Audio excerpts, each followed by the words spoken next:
热病过给我！你个灾星，出生克死你弟弟，现在还要克死我，怎么不直接死在外面？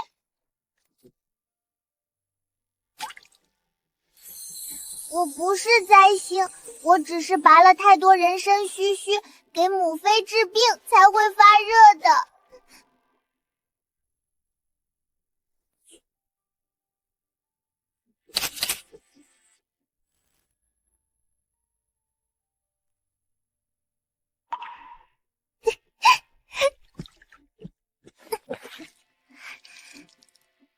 岁岁为母妃解毒，帮母妃治病，给母妃调养身子。为此，岁岁不怕疼，也不怕伤害自己的身体。可是，柳树爷爷不是说人类都是爱自己的孩子的吗？为什么岁岁好像从来都没有被爱过呢？岁岁做的再多，也捂不热母妃的心。离开吧。听母妃的话，离开冷宫，再也不要打扰她。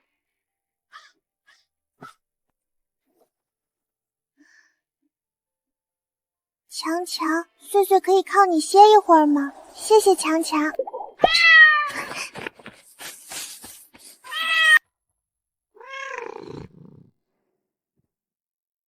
猫猫也受伤了呀，等岁岁长出新的人参须须，就喂你好不好？废物，连只猫都看不住，本公主扒了你们的皮！公主殿下饶命啊，奴才知错了。殿下息怒，小雪球腿上有伤，跑不远，定然还在御花园附近，何不让这些狗奴才将功补过？小雪球腿上还有伤，是你吗，猫猫猫？原来你叫小雪球球呀，真好。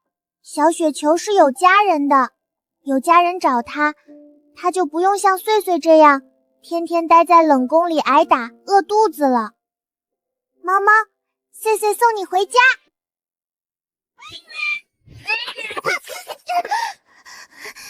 猫猫不怕，你不想见他对不对？公主，小雪球被那个小丫头抱走了，给我追，打断她的腿！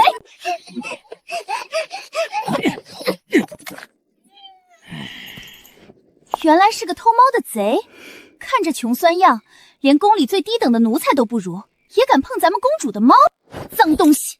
谁准你用你的脏手碰本公主的猫？姐姐，我不脏，我洗手了。姐姐，你也配？殿下，真论起来，他叫您一声姐姐也不过分。姐姐，就凭这个浑身酸臭的脏东西，她也配？殿下可还记得冷宫那位？老奴要是没认错，这小丫头应该是那位的孩子，难怪老奴看她第一眼就觉得眼熟呢。冷宫，原来是你！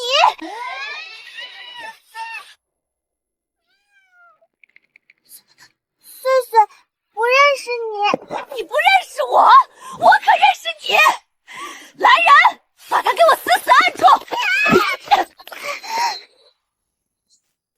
本公主打不着你娘，还不能打你出气了？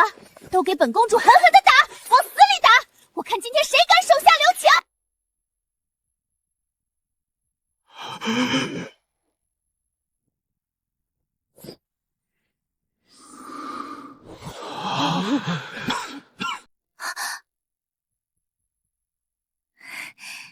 太子哥哥，你怎么来了？她是咱们的九皇妹呀。宝玉见她脸色不好，正想着赶紧寻个太医来给她诊治一番呢，绝没有欺负她。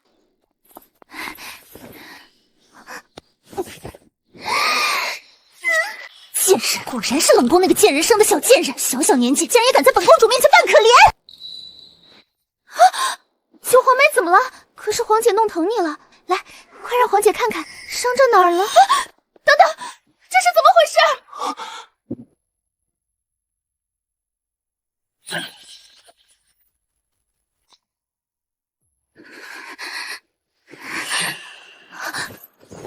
呀，九皇妹受伤了，怎么会这样？老奴听人说，冷宫那位娘娘每次想见皇上，都会让九公主病上一场，这次不会也是？嬷嬷，无凭无据的事怎能轻信？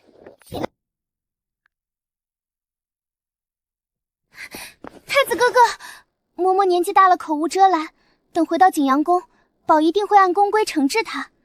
当务之急还是先给九皇妹治伤啊。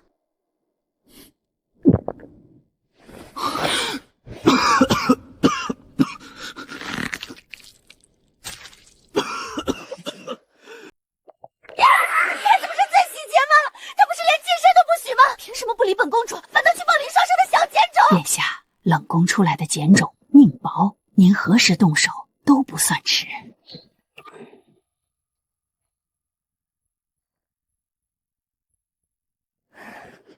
岁岁也有哥哥了。快点，都快点，查仔细了。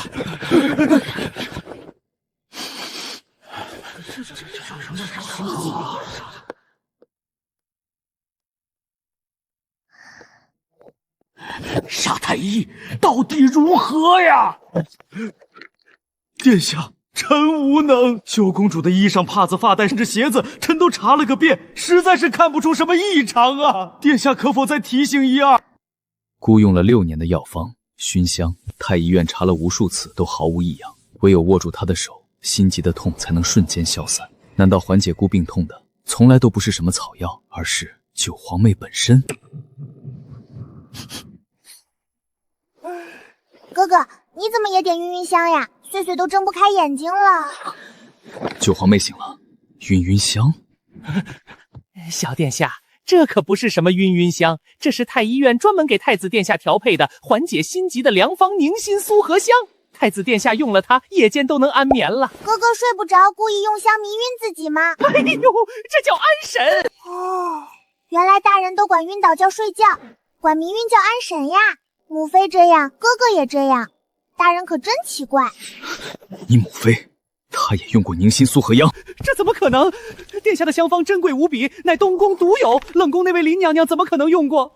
大概是香方中的某一种香料跟林娘娘用的一样，被小殿下闻出来了。没错，母妃的熏香里面有晕晕草，哥哥的香里也有晕晕草，岁岁闻得可清楚，他们都变成晕晕香啦。哎呦呦，小孩子哪懂什么熏香啊？也许是2种香料记混了也未可知。没计划，岁岁脑子好使，鼻子也好使，才不会。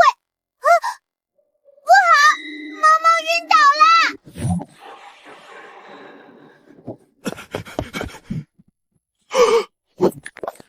殿下，黎奴晕死过去了。这宁心苏合香，姑用了整整6年，正好6年，那人竟一刻都等不及，这么急着要我的命吗？查，把调香、制香香、守香的所有人，全都给姑抓起来，一查到底。殿下，臣等从香炉的残灰里发现了醉心花。醉心花。此花又名曼陀罗，少量吸入令人昏昏欲睡，若长期使用会致神志模糊、记忆衰退，甚至心肺衰竭，暴毙而亡。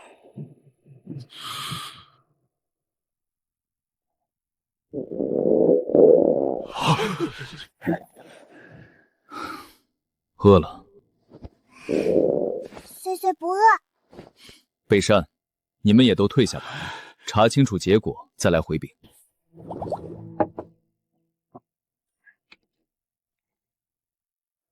香，哥哥先吃。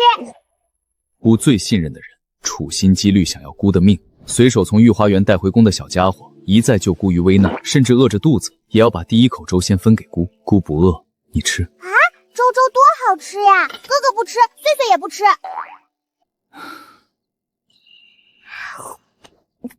喜欢就多吃些，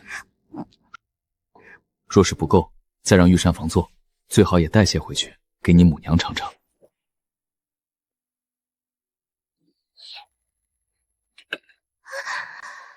哥哥，岁岁可以住在偏殿的角落里，也可以住在狗洞里，绝对不打扰别人。能不能别让岁岁回冷宫？九皇妹莫怕，姑会派人随你回冷宫，任谁也伤不到你。侍琴，侍画，奴婢在。从今往后，你们2人贴身照顾九公主，衣食住行分毫不能马虎，务必保证她的安全。若出半分差池，提头来见。奴婢遵旨。谢谢太子哥哥，岁岁喜欢漂亮姐姐。太子哥哥，等岁岁养好身体，记得来冷宫接岁岁。岁岁把最补的人参须须全都留给你。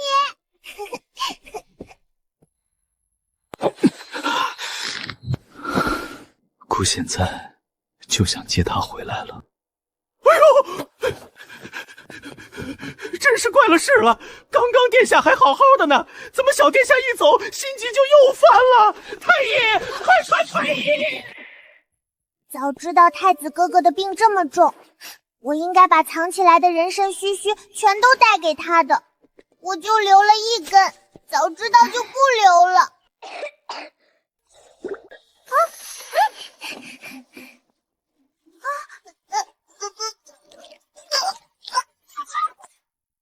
石皇子，不好，石皇子噎着了！石皇，快去太医院换太医，快！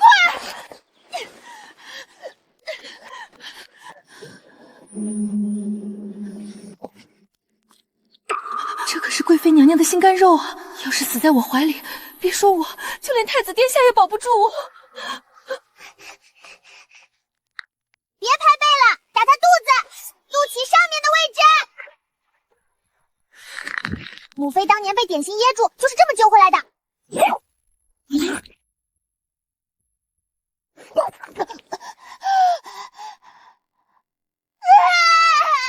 差点死了。给你，擦擦眼泪。恩人，你是观音座下的童子吗？你是下凡来救我的神仙吗？我是岁岁，不是神仙。对不起啊，我看你飞过来，飞拳打了我一拳，我喉咙瞬间就通了。不管你是人是神，都是我萧景睿的救命恩人。我可是石皇子，厉害着呢。以后宫里谁欺负你，你报我的名字，我罩着你。哇，那你怎么躲在这里吃鸡腿，还噎着了？还不是我母妃逼的。她嫌我胖，不让我吃肉，一日3餐全是青菜，我只能偷跑出来，躲在这里啃鸡腿。你母妃对你真好啊，她都不打你，也不让你饿肚子。她是我亲娘，当然不打我。怎么，你娘打你？她是不是只拍拍手心，根本没用力？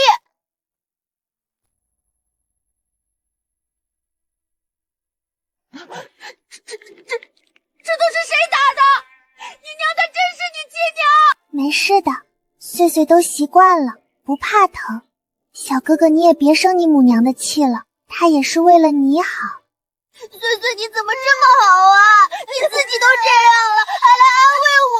殿下，殿下，可叫贵妃娘娘好找啊！你要是出了什么事儿，奴婢们都活不成了。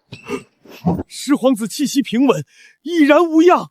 只是老朽实在好奇，石皇子窒息至此，药石罔极，这位小公主是如何将异物取出来的？打出来的！岁岁打了我一拳，我就活过来了。岁岁是我的救命恩人。岁岁打了小哥哥肚脐上面的位置，母妃说这里噎住了，用力打一下，东西就能出来了。竟有此等奇效！若此腹部积食法能推广开来，能救无数窒息之人的性命啊！多谢小公主赐教。岁岁怎么觉得身体暖烘烘乎的，好像有新的人参须须要长出来了呢。奇怪，岁岁以前也把这个方法告诉过母妃呀，为什么当时没有反应呢？小哥哥，你母妃很担心你的，你先跟他们回去吧，咱们改天再见。岁岁，你记得来延禧宫找我玩啊。紧赶慢赶，回到冷宫时，天色已暗。回来了，今天躲哪儿去了？你呀，真想躲呢，那就在一个地方躲到死，一辈子别。这二位是，这小灾星惹了什么人？这2个宫女身着湖蓝色交绫袄裙，头戴香珠镂空银簪，通身气派比不得宠的嫔妃都不差，肯定是宫里主子身边的大宫女。奴婢是东宫的宫女，奉太子殿下之命前来照顾九殿下。东宫，太子怎么会？林娘娘，不知小殿下的寝宫在何处？岁岁怕黑，平日都宿在本宫屋里，要是想搬出去，可以在偏殿给他收拾出一间房，只是要用些时辰。奴婢晓得了。这小灾星可算有点用了，出去一趟不但带回了太子的宫女，还从东宫拿了不少好东西，足够我过上一段好日子了。最重要的是，他好像得了太子的亲密。岁岁，还不到母妃这儿来？原来他也会笑啊，这还是他第一次对我笑呢，还笑得这么温柔。可不知为何，我一点都不觉得开心，甚至还有些抵触。你这孩子生了一场病，连母妃都不认识了。瞧我们岁岁小脸都饿瘦了，来，母妃给你拿点糕点，你吃着先垫垫胃。太子哥哥给了岁岁许多糕点，林娘娘的糕点还是留给自己吃吧。你管本宫叫什么？岁岁，你是不是嫌弃母妃了？是母妃不好，不能给你想要的生活，就连糕点也是最普通的小白糕。可是岁岁啊，母妃真的尽力了。从来都没有嫌弃过母妃。那岁岁不，但在你赶岁岁走的时候，岁岁就已经没有母妃了。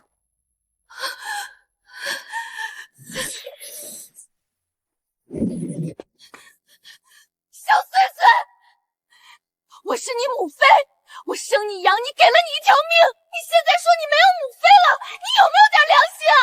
岁岁欠你的早就还清了，我还清了。本宫你还清什么了？本宫怎么不知道？你是不是知道自己要过好日子了，想提前把本宫甩了是吧？我告诉你，没门儿！诗画姑娘，你刚刚都听见了吧？她说她不认我这个亲娘了，不孝，大大的不孝。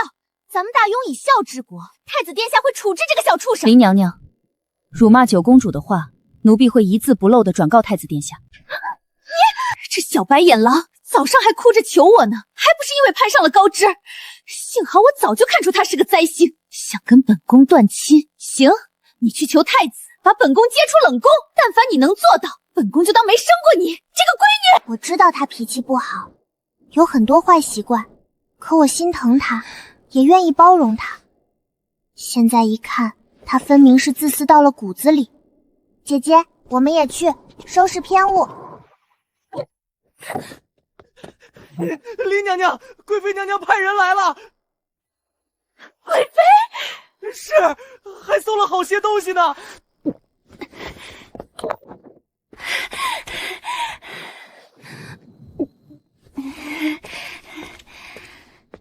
奴婢见过九公主，公主万福金安。九公主，今日若非您出手相救，我们十殿下怕是……公主殿下住在冷宫，出入不便，贵妃娘娘特意命老奴送了些东西，以备不时之需。多谢，多谢贵妃娘娘厚赐。哎呦，百年份的人参啊，贵妃真舍得，即便是延禧宫也不多吧？贵妃娘娘好生大气。这贵妃娘娘送来这么多厚礼，怕是想用这些东西买断十皇子的救命之恩了。小殿下，这味儿沉得紧，还是交给奴才吧。轻点，当心把东西摔了。哎呦，我们岁岁可真出息，这出去一趟，不但见到了太子，还救了十皇子，真是好大的本事。岁岁，你不是说想识字吗？母娘明儿就教你，等你学会了，咱们给贵妃娘娘递封信去，好叫她知道娘俩在冷宫过得有多苦。林娘娘，贵妃娘娘已经给岁岁送过谢礼啦。这算什么？你可是救了十皇子的命啊！让你求太子，你不愿意；让你找贵妃，你还推三阻四。怎么着？真想在冷宫困一辈子？你想，本宫可不想。再说，我是你母妃，你我母女能有什么隔夜仇？你还管我叫上林娘？哎，你走什么你？本宫话还没说完呢。等会儿你走了不要紧，人参、燕窝和蜀锦都给本宫留下啊！难怪贵妃娘娘要送这么多东西来买断恩情，这简直是钻进钱眼里了。林娘娘，贵妃娘娘送您的蜀锦，奴婢这就送您房里去。那人参呢？当然是留给小殿下补身子。这怎么行？补品给小灾星吃，不是白白糟践好东西吗？还不如都交给我呢。可是这诗画是太子的人，我得罪不起啊。这小灾星，看我就像看陌生人一样。真是气死我了！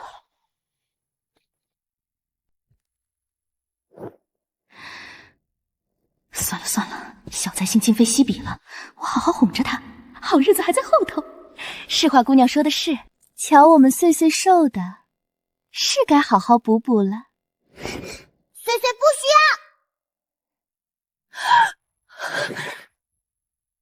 难道这是要给我吗？岁岁要把人参全都拿给姚太子哥好，哥。好，好，亏我还以为小灾精转性了，原来是胳膊肘往外拐。小殿下，这些补品是贵妃娘娘送给您的，您留着用便是，不必都送人。那岁岁可以把自己的荷包送给太子哥哥吗？当然可以。太好了！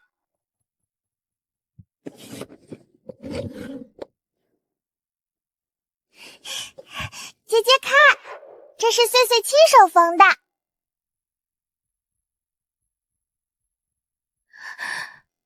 小殿下绣得真用心，太子殿下一定会喜欢的。太子哥哥送岁岁好多礼物，岁岁却只能回给太子哥哥一个荷包，怪叫人难为情的。要是岁岁能早点长出须须，咦，原来真不是错觉。岁岁把打肚子救人法告诉太医爷爷的时候，岁岁的人参须须就长出来了。太好了，太子哥哥不用生病了，小雪球柳的腿也能好起来了。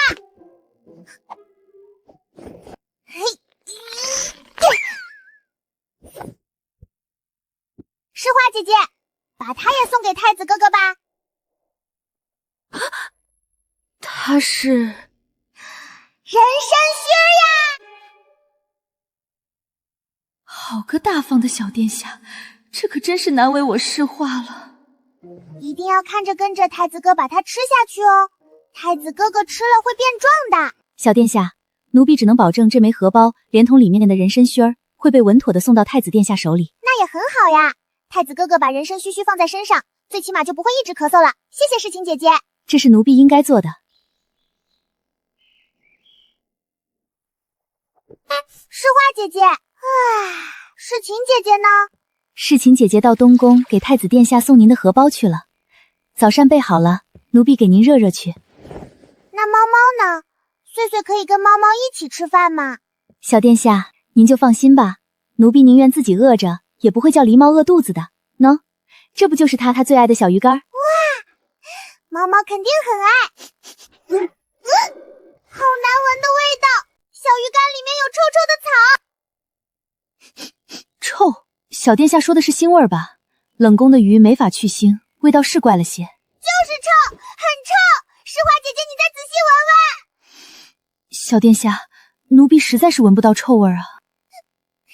诗画姐姐，岁岁不想让猫猫吃小鱼干了，可以吗？当然可以，小殿下不喜欢它的味道，奴婢把它丢了便是。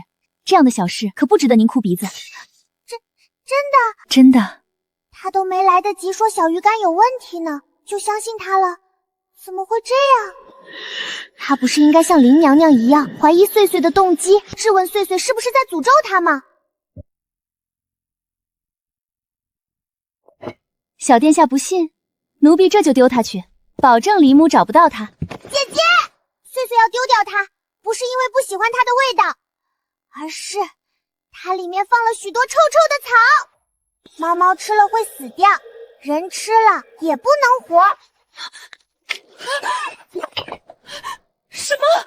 这怎么可能？这怎么可能？先不说小殿下的嗅觉会不会灵敏到能闻出毒药，单说对方把毒下到小鱼干里，这很不现实啊！谁会费尽心思给一只离亲下毒？有啦，我们可以把小鱼干放到鼠洞里。鼠鼠可坏了，不但偷吃岁岁的窝头，还咬岁岁的手。冷宫有鼠，它还把您咬伤了。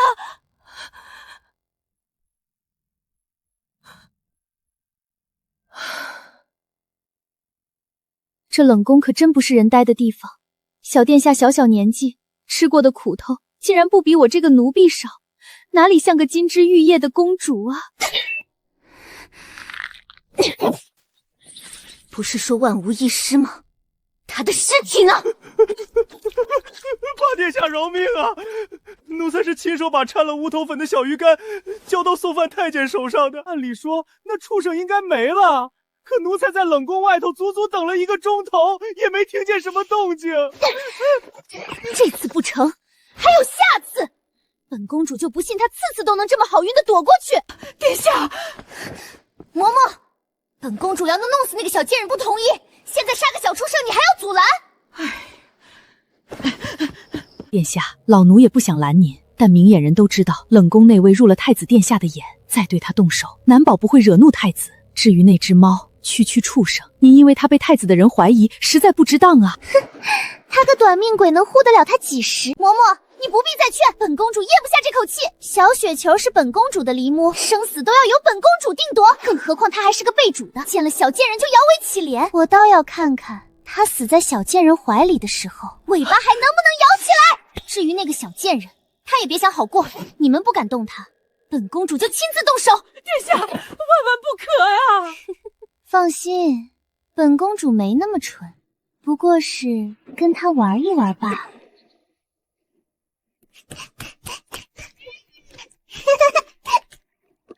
殿下当心摔了！不对啊，小雪球不是受伤了吗？怎么还能跑这么快？小殿下，您慢着些，黎奴后腿有伤。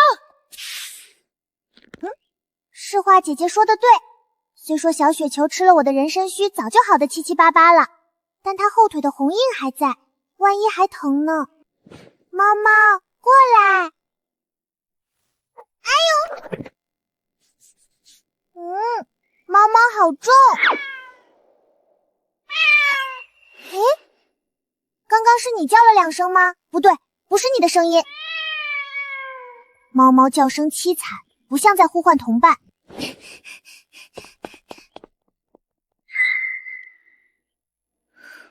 八公主，她怎么又来了？八公主要打我的事我还记着呢。昨天是有太子哥哥在，今天他不会又是来欺负我的吧？哼，怎么，你母妃没告诉过你，遇到皇姐要行礼问安吗？也对，你母妃贱婢出身，哪懂什么礼数？不如皇姐亲自教你。喏，你先跪下磕个响头，道一句皇姐万福金安吧。你敢无视本公主？岁岁没有，我明明一直看着她，眼神都没移一下，她偏要诬陷我，才敢狡辩！真以为有太子护着，本公主就奈何不了你？小贱人的衣裳！好，好，好，太子可真是好皇兄啊！不但把大宫女送给这小贱人，还给她送新衣裳，他何其贴心，又是何其偏心！她好痛！本公主的嫡奴想打就打，想杀便杀，这是她上辈子修来的福气。你什么你？你要是不忍心，你来救她呀！放心，本公主说话算话，只要你走过来，这只嫡奴就归你了，如何？我又不傻，我才不信她。我要是过去，不但自会挨打，小雪球也要遭难。别以为我没看见，八公主看小雪球的眼神像淬了毒一样。你到底想不想救她？救！但你要发誓，岁岁出去后，你不会伤害岁岁和小雪球。行，本公主发。你的工人也不能伤害我们。你怎么这么多事？本公主金口玉言，还能骗你？不就是发誓吗？行。你听好了，本公主今日立誓，只要冷宫的小贱人走出冷宫，就绝不命人伤她。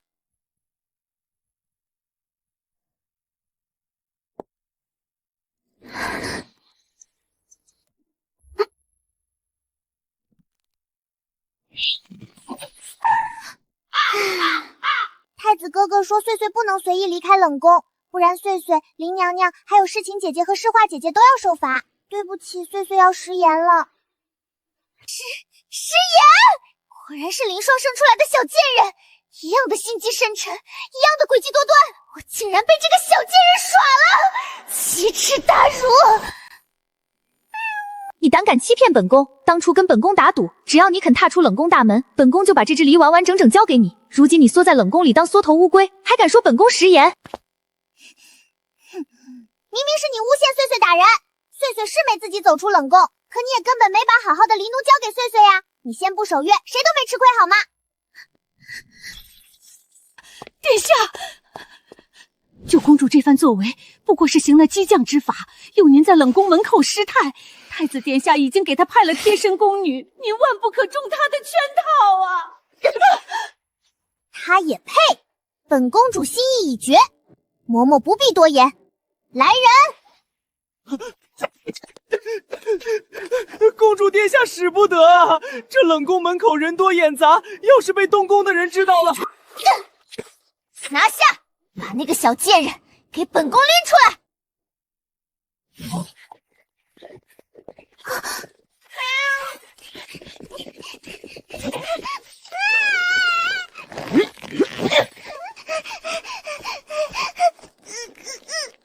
坏人，放开碎碎！是秦姐姐，是花姐姐，救我！叫什么叫？声音难听的要死！再敢出声，本公主现在就拔了你的舌头！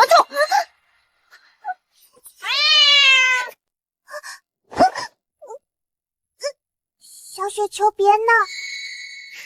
畜生就是畜生，连自己的主子都认不清，还敢跟本宫人动手！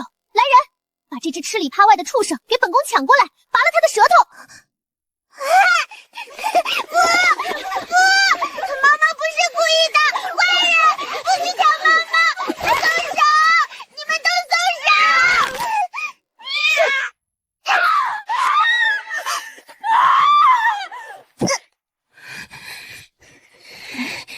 废物！住手！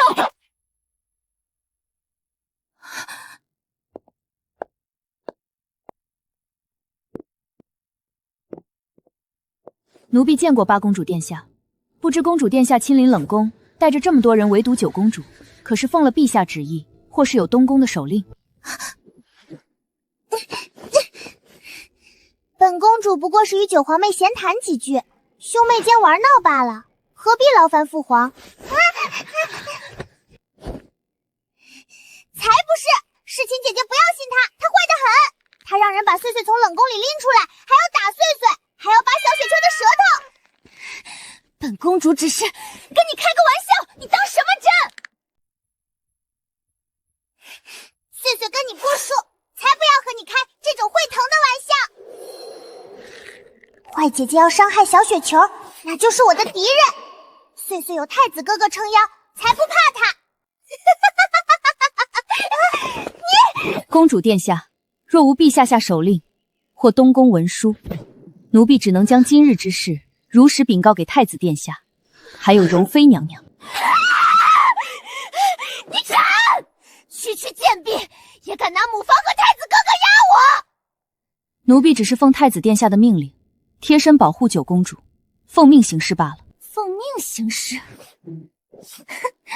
本公主看你是拿着鸡毛当令箭，仗着自己是东宫的人，就敢不把本公主放在眼里！殿下，柔妃娘娘还在永宁宫等着您去赴宴呢。您想出气也不急于一时，日后多的是机会，何必因为一个冷宫出身的下贱坯子污了自己的名声，惹太子殿下不快啊！算这小贱人今天走运，刚好撞上东宫的婢女，但这笔账本宫不可能就这么算了。本公主倒要看看你能护她几时，别到时候护不住人，还把自己的小命赔进去。嬷嬷，我们走。等一下，你还没有兑现赌约，把猫猫还给碎碎。你说什么？你发过誓的，只要碎碎走出冷宫，你就会把猫猫交给碎碎。你现在不会说话不算数吧？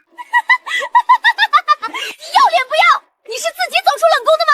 是本宫的人把你拎出来的。可你当初也没说碎碎必须自己走出冷宫呀。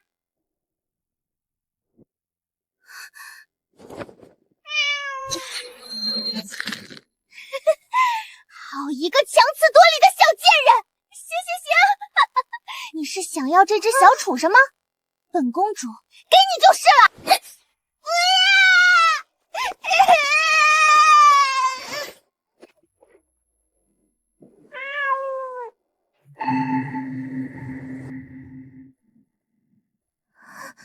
叫什么叫？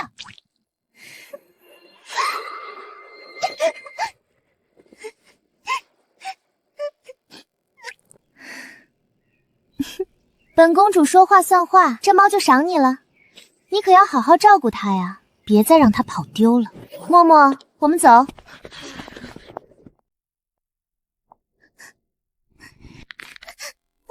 猫猫别怕，吃了人参须须就好了。猫猫吃了一定会好的。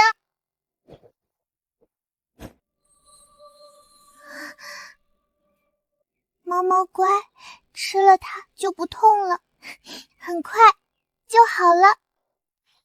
小殿下，再给他喂人参须，冷宫的杂物房不是早就锁上了吗？小殿下是从哪里拿到的人参须子？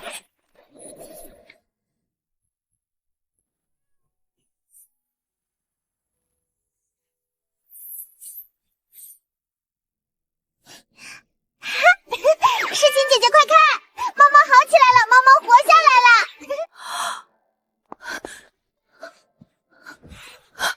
咦，这小狸男居然没摔伤内力，只有一些表皮擦伤，真是天大的福气。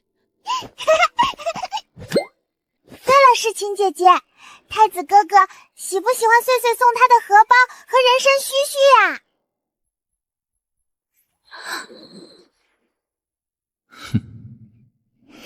太子殿下喜欢的紧，特意把荷包贴身带着了呢。只是您为什么要在荷包上绣一条小蜈蚣？小蜈蚣？那是小龙呀，是能保护太子哥哥的小龙。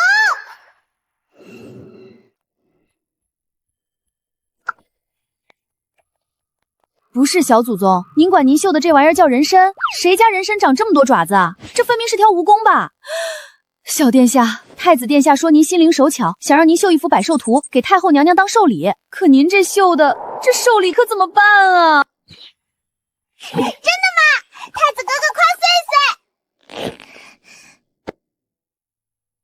别担心，穗穗可以的。糟糕。真是赶巧了，刚起来就听到动静，原是世情姑娘回来了。林娘娘耳朵这么灵，你住的那么远都能听到。你什么意思？你是不是在怀疑本宫？好你个没良心的小崽子！本宫含辛茹苦把你养大，你连师母妃都不叫。行，本宫实话告诉你，你挨欺负的时候本宫是看见了，但本宫能怎么办？本宫要位妃没位分，要恩宠宫没恩宠，难道要为了你跟八皇主对着干吗？穗穗被人欺负，你不帮穗穗，穗穗不生气，因为穗穗不希望你跟着挨打。可你为什么不去找人报信？不报信就算了，你还装作不知道，对穗穗笑得那么温柔，虚伪。母妃那是相信你不会被人欺负吗？哎，对了，你不是要给太后绣百寿图吗？你哪会这个？本宫的女红当年可是入了柔妃眼的，本宫教你，到时候你在太后面前给本宫长长脸。不好，是诗画姐姐。有毒，小鱼干真的有毒。原来是鼠鼠中毒了，穗穗还以为出什么事了呢。什么？快去叫太医！本宫早上刚吃了1碗鱼羹，本宫的肚子好痛啊，痛死我了！小殿下吃鱼羹了吗？快叫太医！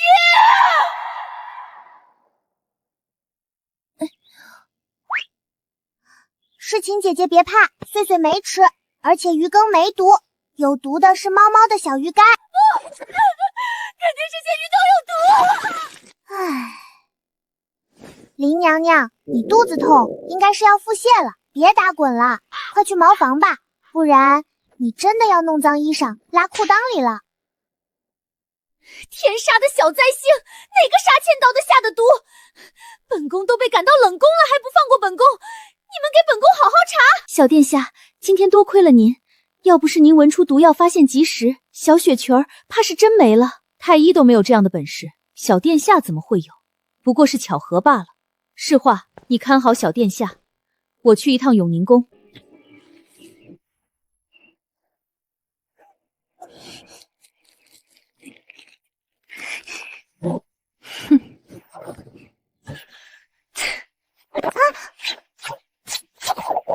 瞧见了吧，你母妃我的女红，当年在宫里可是数一数二的。哼，有你学的。不过话说回来，你这么笨，手都抖成这样，真能学好吗？太后寿辰就剩半个月了，别讨好不成，再惹恼了太后，把咱俩都打入更深的冷宫。不如这样，我替你绣百寿图，先把这一关糊弄过去。不，岁岁不要骗人，这是岁岁送给皇祖母的寿礼，一定要岁岁自己亲手绣。要不是你我之间一荣俱荣，一损俱损，你当本宫愿摇也帮你绣？世话姑娘，你来说说，本宫的主意不赖吧？小殿下送太后寿礼，重在心意，绣得不好，太后娘娘看在孩子一片诚意的份上，也不会怪罪。更何况奴婢觉得小殿下在女红一道还是有些天赋的。太有天赋！世话姑娘，你可真会开玩笑。就她这连针都拿不稳的样子，绣出来的东西，怕是要被宫里的娘娘们笑掉大牙。小殿下有没有天赋，光且不谈，单说您替她绣百寿图这件事，就万万不可行。太后娘娘见多识广，万一露出了马脚，不但小殿下受罚，您也落不着半点好。我把针脚绣得乱些，仿着小孩子的手法，谁会怀疑？你们啊，就是太谨慎了。等他把事情搞砸了，看你们怎么办！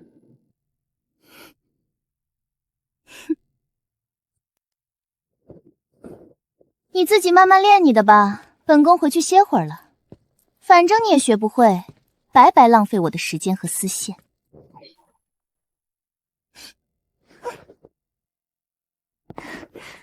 小殿下莫要难过，您聪明着呢，怎么会学不好女经？慢慢来就是了。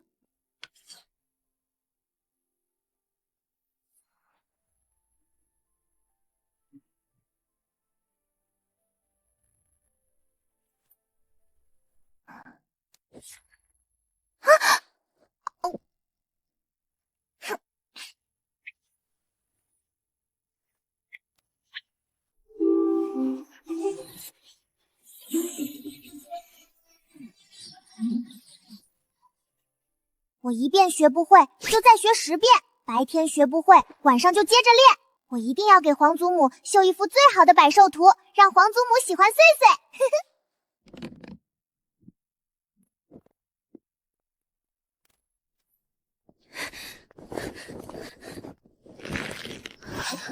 这都什么时辰了，怎么还没个消息？真是要急死人了！猫猫们快藏到耳房里面去，林娘娘今天心情不好，会骂人的。猫！你天天就知道猫，不知道今天是什么日子吗？还在这儿疯玩！今天是太后娘娘的寿辰呀，林娘娘连这都不记得了吗？你还知道？你跟母妃说实话，太子殿下到底是怎么跟你说的？他有没有把今天寿宴上的安排告诉你？什么安排？本宫的意思是，太子到底有没有答应你，借着这次寿辰让太后召见你，顺便求太后把咱娘俩放出冷宫？你别告诉我，太子什么保证都没有，你就傻乎乎的熬了半个月，帮他绣了一整幅的百寿图。不是的，林娘娘，你说错了，不是岁岁帮太子哥哥绣百寿图，而是岁岁自己要把亲手绣的百寿图送给皇祖母当寿礼。你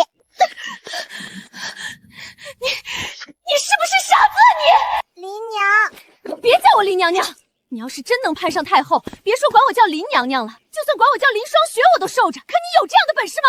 什么都没捞着，就敢林娘娘的叫，你讨人嫌不？林娘娘以前不是经常告诉我，做人要有孝心吗？太后娘娘是岁岁岁的皇祖母啊，岁岁给皇祖母绣个百寿图有什么错？为什么非要太子哥哥的保证？太子哥哥又不欠她的，林娘娘真是越来越讨人厌了。圣旨到，冷宫九公主岁岁接旨。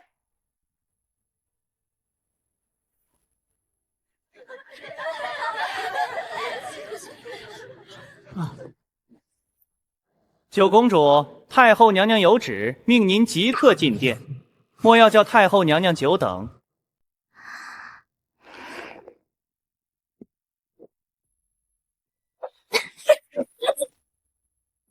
好多人啊！不行，要牢记侍寝姐姐叮嘱。小殿下千万记住，不能慌，要守规矩。还有，不能盯着皇祖母的眼睛看。皇祖母眼疾多年，最忌讳这个。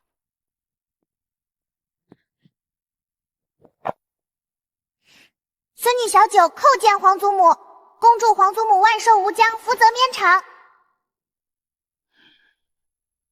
抬起头来，告诉哀家，这百寿图可是你亲手绣的？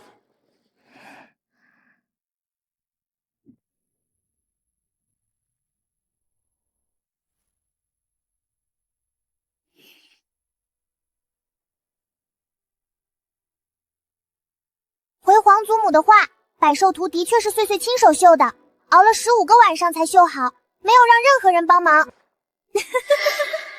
可本宫刚刚瞧着，这百寿华的针脚，像极了你那冷宫里的母妃林氏当年的手法呢。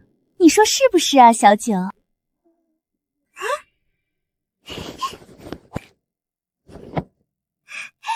谢柔妃娘娘夸奖，岁岁会继续努力，绣得更好的。虽然林娘娘有点讨厌，但她的绣工确实是宫里最厉害的。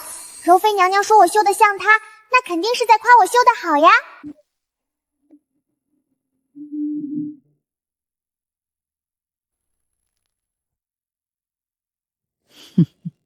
还真是个伶俐的小丫头，哀家瞧着也到了该去上书房读书的年纪了吧？太后娘娘，小九才4岁，年纪还小着呢，去上书房太早了。早？本宫怎么记得八公主宝义当年也是4岁进的上书房呢？难不成柔妃娘娘觉得九公主比八公主金贵些，要格外优待？哇，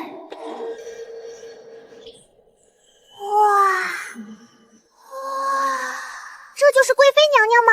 果然跟侍寝姐姐说的一样，美得不像凡人呀。师哥哥说她母妃是宫里最好看的人，果然没有骗我。丁点大的孩子生的倒是可爱，看得人莫名心软，还救了瑞儿一命，眼神里闪过一丝不易察觉的柔软。可惜是凌霜的女儿，宫里的浑水还是少沾为妙。贵妃娘娘，您有所不知，小九与她母妃在冷宫相依为命，感情深厚。若是去了上书房，难保不会日日思念母妃而啼哭扰学。左右她年纪还小，再等2年也不迟嘛。去不去上书房，若不合规矩，也要问过太后娘娘的意思，问过小九自己的意思才是。柔妃娘娘这般替太后和九公主做主，是何道理？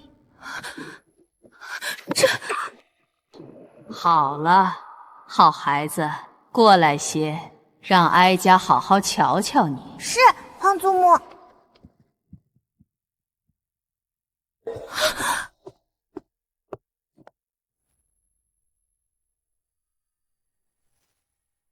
咱们小九真是个活泼的，性子像极了她母妃当年。可不，只是这宫里的规矩还是要好好学学了，哪有直接凑到太后面前的道理？太后娘娘最重规矩，又最忌讳别人提她的眼疾，盯着她的眼睛看。这冷宫出来的小崽子，直接怼到太后面前，简直是找死！今儿可有热闹看了。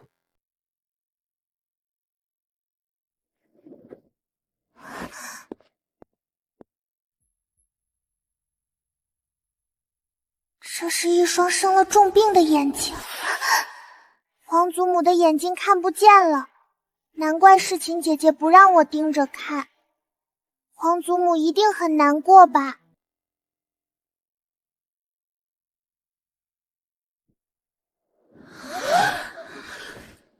天哪，林双生的小崽子不要命了吗？居然敢直勾勾地盯着太后的瞎眼看！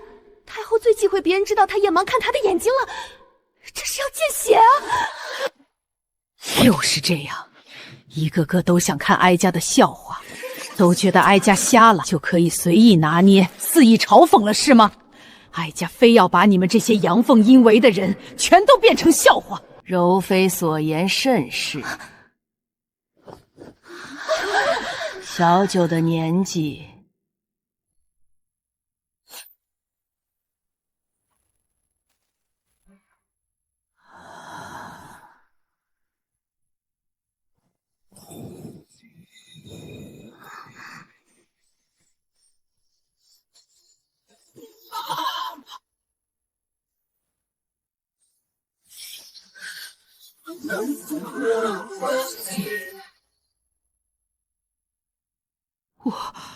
哀家能看见了，哀家瞎了整整5年，居然能看见了。这孩子一靠近，哀家的眼睛就好了。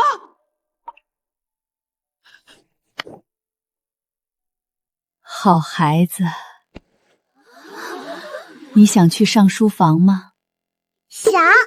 哦，那你告诉哀家，为什么想去上书房？岁岁想去上书房，岁岁想识字，想读书，想变聪明，想保护太子哥哥，保护猫猫，保护我想保护的人。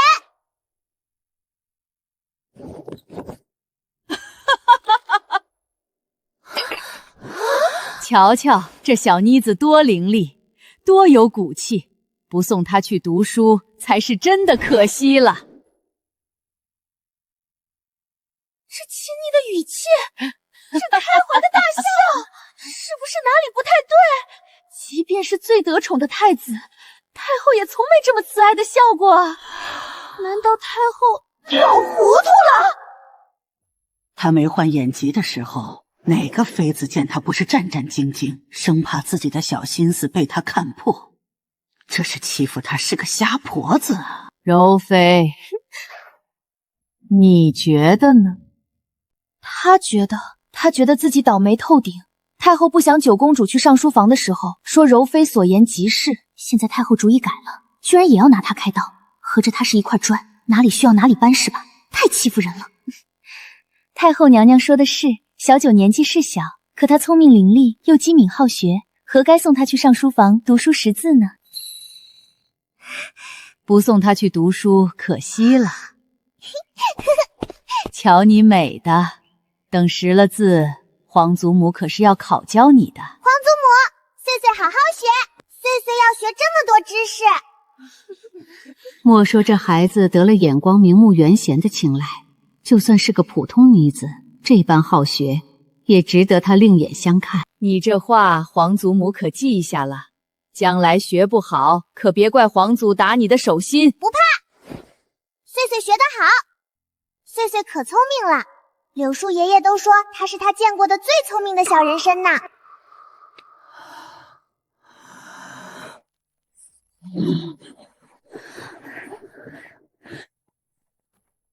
传太医。作为太后的御用太医，他对太后是了解到不能再了解。太后她老人家可亲口说过，元日和寿辰这样的日子不能请太医，不然就是上赶着找胃气。可他要是没记错的话，今儿是太后的寿辰吧？又寿了，太后不会是要好了吧？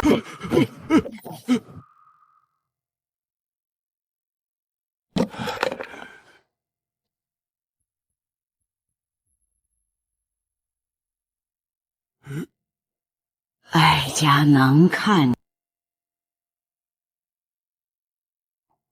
太后患有眼疾，这事儿在宫里不是秘密。可除了伺候在太后的婢子，也只有自己知道太后的眼睛病到什么程度了。别说看见人了，他能分清白天黑夜，他都谢天谢地了。如果他没猜错的话，用不了1年，太后就要彻底瞎了。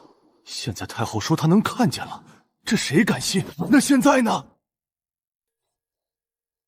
太后都这么说了，她能看见吗？她要是能看见，她脸色能这么难看？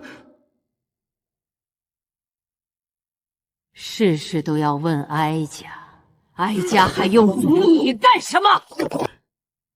太后娘娘，臣年幼时曾听家父提过，这眼疾不可愈，您偶尔能看清，恐怕也只是假象。哦，你的意思是，哀家老糊涂了？太后息怒，臣绝无此意呀！眼疾受光影响，明处看不清，暗处反倒清晰，这都是正常现象。哀家从始至终都没挪过地儿，哪来的明暗之分？更何况哀家当时连底下那些妃嫔们的微表情都看得一清二楚，这绝不是假象，分明是小九那丫头带来的神迹，眼光明目，元神显灵了。臣婢冷宫缺衣找食，小九的日子不好过，你亲自去，多送些吃穿用度去冷宫。另外，笔墨纸砚也别忘了，那孩子是个好学的。诺。什么？你明天要去上书房读书？那本宫呢？本宫的好处在哪儿？合着这些天本宫白教你女红了是吧？萧碎碎，你说清楚。林娘娘何时教过碎碎女红？本宫没教过你怎么下针吗？学不会是你蠢。林娘娘只是炫耀了一下她的针法也算教，还好她没真教，不然肯定会把碎碎整根人参都跌碎了熬汤喝。林娘娘，你跟碎碎说话是不是还要报仇啊？好，长本事了，连生身母亲都敢讽刺，难怪去慈宁宫只得了个进上书房的恩典。太后她老人家肯定不喜欢你，又矮又瘦，嘴巴还不讨喜，谁让你不听本宫的话，让本宫替你去绣百兽图？碎碎绣得好，柔妃娘娘都夸碎碎了。人家那是客套话。她说碎碎绣工好，像极了林娘娘，还说百兽图上的针脚跟林娘娘绣的一模一样呢。差一点，要是我真帮她绣了送到太后手里，柔妃再一揭穿，这就是欺君之罪，连说出冷宫，命都没了。柔妃好狠的心，柔妃这个贱人，不过是借了本宫的力得宠，竟记恨本宫这么多年，难怪皇上不愿宿在永宁宫。那皇上宿在哪里呀？林娘娘慎言，矫情个屁！谁不想让本宫好过，本宫就不让谁好。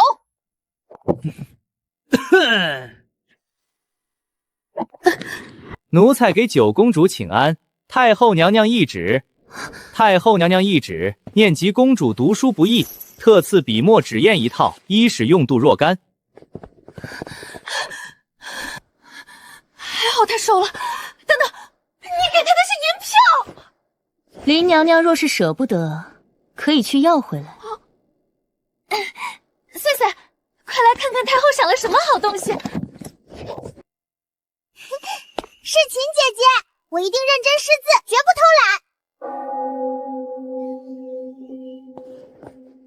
小殿下，奴婢的话记住了吗？记住了。第一要问安，第二不能惹事，也不怕事，有人欺负碎碎就找夫子做主。第三，上书房到了，世琴姐姐回去吧，碎碎可以自己去。